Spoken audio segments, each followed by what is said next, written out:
everyone. Good morning, or afternoon, I guess. It's great to be here. Well, I'm just thrilled that you're having me here today, and I can't tell you how honored I am to not only be here, but to be speaking before this specific group of people. Congresswoman Holmes Norton, I had a pleasure of serving with her in the House for 2 terms, and she's a real fighter. And I've seen some sparks in the House where she gave back as much as she took, and it was really a good lesson in leadership to watch her. Peter, of course, all the work that you've done to support this memorial, thank you. You know, this is a group that knows we can never ever accept the status quo until it accepts all of us. No matter the color of our skin, who we love, whether we walked or wheeled ourselves here today, or whether we read the words on this memorial by sight or by touch. To me, the activism surrounding this statue and all of us who are here today encapsulates both how far we've come as a country, but also how far we still have to go. In 2001, the hard work, long days, and even longer nights of a handful of incredible activists paid off, and our nation's 32nd president was finally portrayed as he lived, as a man who uses a wheelchair. It might sound small to some, it might sound insignificant to others, but to countless people across this nation, it was as if a veil had been lifted.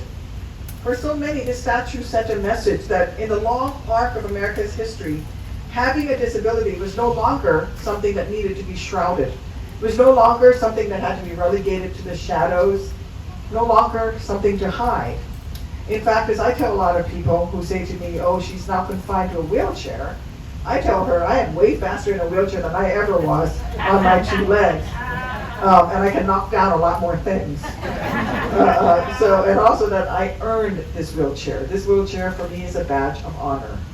So, you know, it's no longer something to hide. And suddenly, because of this memorial, having a disability was something to take pride in, something to take courage from, something to memorialize, to celebrate.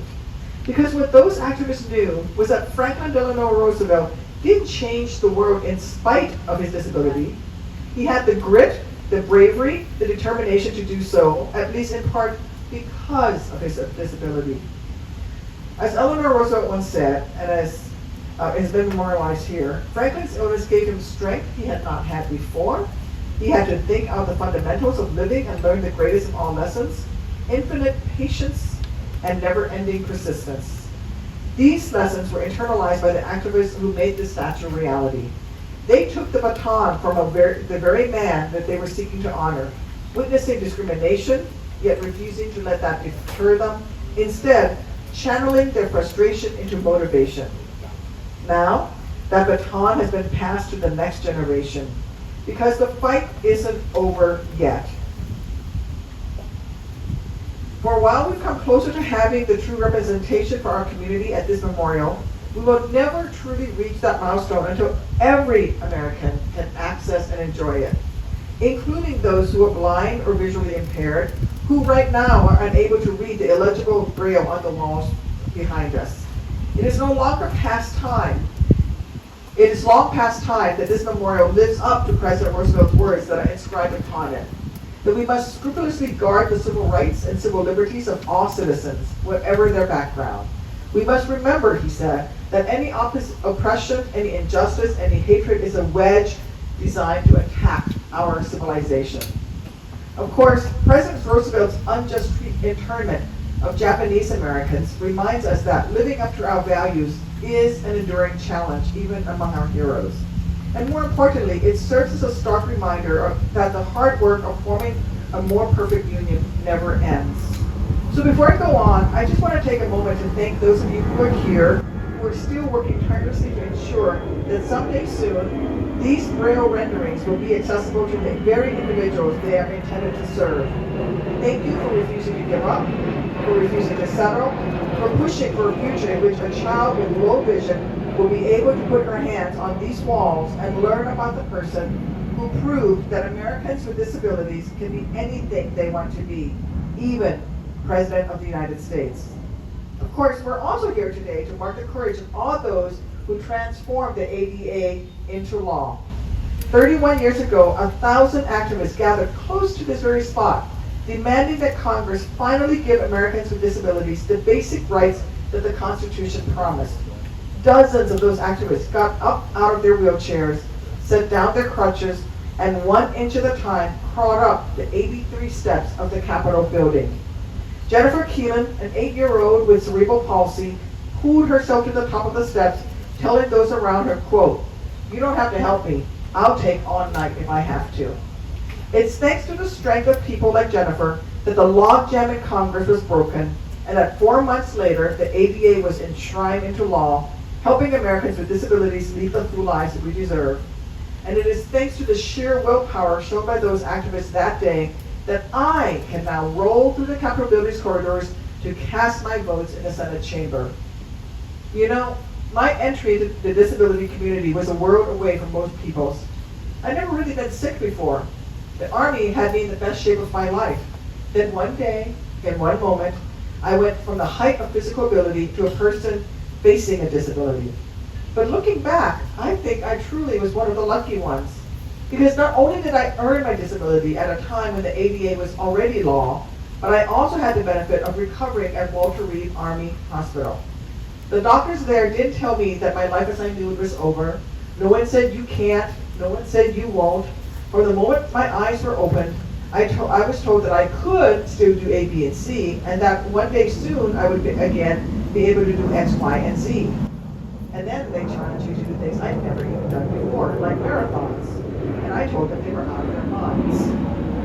But you know, that's part of the typical experience. Too many Americans with disabilities get ground down by society. They're told no over and over again. So while I feel lucky to have been supported, pushed and prodded, even to, yes, eventually do a marathon, I also feel like being supported should not be the exception. It should be the expectation for all Americans. Our society should look at folks with disabilities and not see what they can't do, but instead see what we can make happen, whatever we want to make happen. But to do that, we as a nation must change our mindset. We have to relearn how we think about disability issues.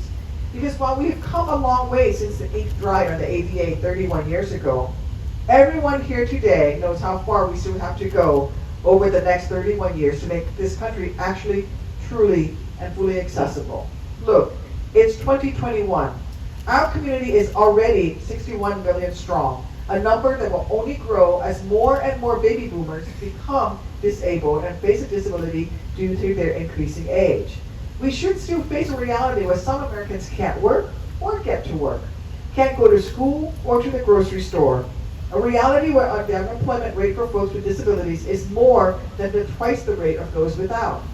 We shouldn't have to keep pouring so much energy into just defending our most basic rights. We should still be fending off legislation attempting to gut the ADA. And you know what? I am sick and tired of playing defense day after day. I like offense. So let's decide to take inspiration from many of you. And I've decided that I am going on the offense as well.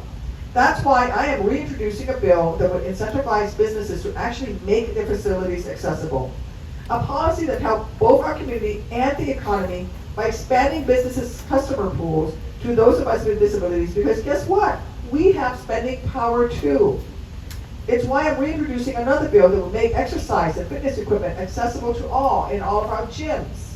And after having several of my own wheelchairs, and several is an understatement, several of my own wheelchairs damaged during flights, it's why I wrote and passed policy that requires airlines to report how many chairs they damage every month, forcing them to treat our assistive medical devices as what they are, complex medical devices, not just suitcases to be tossed around.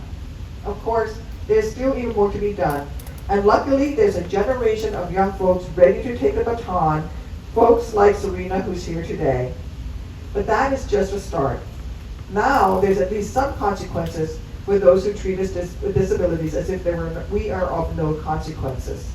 Because the truth is, every American is just one bad day, one medical diagnosis away from becoming a disabled person, and everyone should hope to live enough that they eventually gain some sort of disability and become differently able. And our laws should reflect that. They should safeguard every American's constitutionally enshrined rights rather than punishing the very people whom our country has already discriminated against for too long. They should ensure that all of us are able to enjoy national parks like this one, And that once here, all of us are able to actually read about and honor the president who proved that having a disability doesn't mean you can't change the world forever and for the better. So our laws guarantee all that. This community has got to do what we do best. Come together, speak out, make sure that those of us lucky enough to be your representatives actually represent your needs. After all, it is that kind of work, that kind of courage that made this statue a reality in the first place. And I hope that you know that all along the way, I'm going to be right there by your side, striving to bring about a tomorrow where we won't have to work so hard just to live our daily lives. And if you need me, I will use my wheelchair as a battering ram to knock things down. So thank you to all of you. I know the wheelchair users here know what I'm talking about. So thank you again for all that you're doing with our community, and I'm honored to be your partner in this fight on the front lines. So here's to 31 years of the ADA, and here's to accomplishing even more over the next 31. Thank you, everyone.